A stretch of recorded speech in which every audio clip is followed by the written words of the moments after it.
అందరికీ నమస్కారం అండి. ఎలా ఉన్నారు మీరందరూ? నేనైతే చాలా బాగున్నాను. మీరందరూ కూడా బాగున్నారని మనస్ఫూర్తిగా కోరుకుంటున్నాను. ఇవాళ మన వీడియో వచ్చేసి తమలపాకుల ప్రాముఖ్యత గురించి తెలుసుకుందాం. మనం పూజలో కానీ, వ్రతాలలో కానీ, ఆలయానికి వెళ్ళినప్పుడు కానీ ఇలా ప్రతి ఒక్క చోట మనం తమలపాకులు తప్పకుండా ఉపయోగిస్తాము. అసలు తమలపాకులలో ఉన్న ప్రాధాన్యత ఏంటి? తమలపాకులు పూజలో, వ్రతాలలో వాడడానికి గల కారణాలేంటి? తమలపాకుల వల్ల ఇంకా అనేక రకమైన ప్రయోజనాలు ఉన్నాయి. అవన్నీ కూడా ఈ వీడియో ద్వారా ముందుకు తీసుకొచ్చాను. వీడియోతో పూర్తిగా చూడండి, తప్పకుండా మీకు యూజ్ అవుతుంది. నచ్చితే తప్పకుండా లైక్ చేయండి, షేర్ చేయండి. ఎవరైనా కొత్తగా కనుక మా ఛానల్ చూస్తున్న మాత్రం తప్పకుండా సబ్స్క్రైబ్ చేసుకోండి. పక్కన బెల్ ఐకాన్ ఉంది కదా, అది క్లిక్ చేస్తే నేను వీడియో అప్లోడ్ చేసిన వెంటనే నోటిఫికేషన్ ఎవరికి ఈజీగా వచ్చేస్తుంది. నా పేరు శ్రావణి, మీరు చూస్తున్నారు అంతా శివోహం ఛానల్. హిందూ ధర్మంలో తమలపాకును అష్టమంగళాలలో పూలు, అక్షంతలు, ఫలాలు, అద్దం, వస్త్రం, తమలపాకు మరియు ఒక్క, దీపం, కుంకుమ ఒకటిగా భావిస్తారు. కలశ పూజలో మరియు సంప్రోక్షణలు చేసేటప్పుడు తమలపాకును తప్పక వాడతారు. పూజలలో, నోములలో, వ్రతాలలో తమలపాకు మొట్టమొదటగా ఉండాల్సిన వస్తువు. పసుపు గణపతిని, గౌరీదేవిని తమలపాకు పైనే అధిష్ఠింపచేస్తారు. భారతదేశంలో తాంబూల సేవనం చాలా ప్రాచీనమైన అలవాటు. భగవంతుని పూజలోనూ, అతిథి మర్యాదలలోనూ, దక్షిణ ఇచ్చేటప్పుడు, భోజనానంతరం తమలపాకును తప్పనిసరిగా ఉపయోగిస్తారు.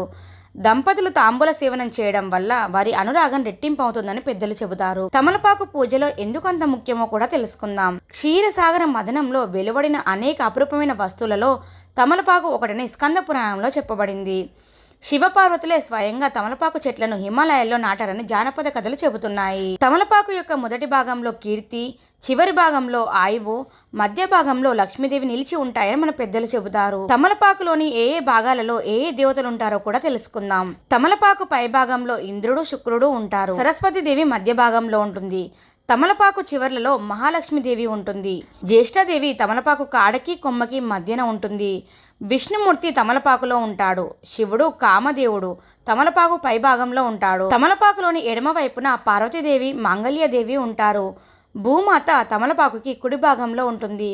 సుబ్రహ్మణ్యేశ్వర స్వామి తమలపాకు అంతటా వ్యాపించి ఉంటాడు. తమలపాకులోని అద్భుతమైన ఆయుర్వేద గుణాలు కూడా ఎన్నో ఉన్నాయి, అవి కూడా తెలుసుకుందాం.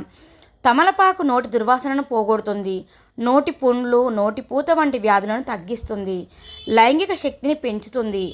అరుగుదలకు తమలపాకు ఎంతగానో సహకరిస్తుంది కనుకనే భోజనాంతరం తాంబూల సేవనం చేస్తారు. తమలపాకులో ఏ మరియు సి విటమిన్లు ఉంటాయి. తమలపాకులోని కాలుష్యం సమృద్ధిగా ఉంటుంది. దీనివల్ల అనేక వ్యాధులు నిర్మూలించబడతాయి. తాంబూలంలో వేసుకునే ఇతర సుగంధ ద్రవ్యాలైన జాజికాయ, జాపత్రి, శ్లేష్మాని కఫాన్ని నిర్మూలిస్తాయి. ఏలాకులు యాసిడిటీ మరియు గ్యాస్ సమస్యలను పోగొడతాయి. నరాల బలహీనత, మూత్ర సంబంధ వ్యాధులు కూడా తమలపాకు వల్ల తొలగిపోతాయి. క్యాన్సర్ నివారణకు తమలపాకు అద్భుతమైన ఔషధం అని చెప్పుకోవచ్చు. శరీరంలో వేడి ఎక్కువగా ఉన్నవారు, తలనొప్పితో బాధపడుతున్నవారు తమలపాకును నుదుటిపై ఉంచడం ద్వారా ఉపశమనం పొందుతారు. చెవిపోటుతో బాధపడుతున్న వారు తమలపాకు నూనెను లేదా రసాన్ని గోరువెచ్చగా చేసి చెవిలో పోయడం ద్వారా చెవిపోటు తగ్గుతుంది. చీము, పుండ్లు వంటివి నశిస్తాయి.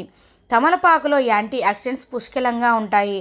తమలపాకు రసం రాయడం వల్ల గాయాలు త్వరగా మానిపోతాయి. పూర్వకాలంలో స్త్రీలు తాంబూల సేవనం శృంగార ప్రేరేపకంగాను, సౌందర్య వస్తువుగాను భావించేవారు. తాంబూలం నోటిని, పెదవులను ఎర్రగా చేయడం ఇందుకు ప్రధాన కారణం. చేతులకు గోరింటాకు లాగే నోటికి తాంబూలం శోభకరంగా భావించేవారు. ఆ భావన ఇప్పటికీ కొనసాగుతూనే ఉంది. అయితే తమలపాకులో మంచి గుణాలతో పాటు చెడు గుణాలు కూడా ఉన్నాయి, అవి కూడా తప్పకుండా మనం తెలుసుకోవాలి. తమలపాకుని పూజలకు ఉపయోగించేటప్పుడు రంధ్రాలున్నవి కానీ, వాడిపోయినవి కానీ ఉపయోగించకూడదు. అవి తాంబూలంలా సేవించడం కూడా మంచిది కాదు. తమలపాకు అతిగా సేవించడం వల్ల రక్తం పలచబడే అవకాశం ఉంటుంది. కాబట్టి భోజనాంతరం 1 లేదా 2కు మించి అతిగా తినరాదు. సాంప్రదాయబద్ధమైన తాంబూల సేవనం మాత్రమే ఆరోగ్యాన్ని ఇస్తుంది.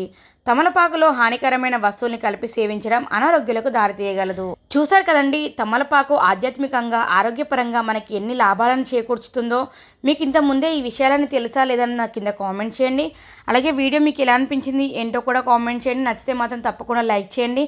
ఎందుకంటే మీకు తెలిసినా కూడా మీకు తెలిసిన వాళ్ళకి తెలియకపోవచ్చు, వాళ్ళ వరకు ఈ వీడియో అనేది రికమెండేషన్ అవుతుంది. కాబట్టి తప్పకుండా లైక్ చేయండి. మీ ఫ్రెండ్స్ అండ్ ఫ్యామిలీకి కూడా ఈ వీడియో షేర్ చేయండి. ఎవరైనా కొత్తగా కనుక మన ఛానల్ చూస్తుంటే మాత్రం తప్పకుండా సబ్స్క్రైబ్ చేసుకోండి. పక్కన బెల్ ఐకాన్ ఉంది కదా, అది క్లిక్ చేస్తే నేను వీడియో అప్లోడ్ చేసిన వెంటనే నోటిఫికేషన్ మీ వరకు ఈజీగా వచ్చేస్తుంది. Thank you for watching.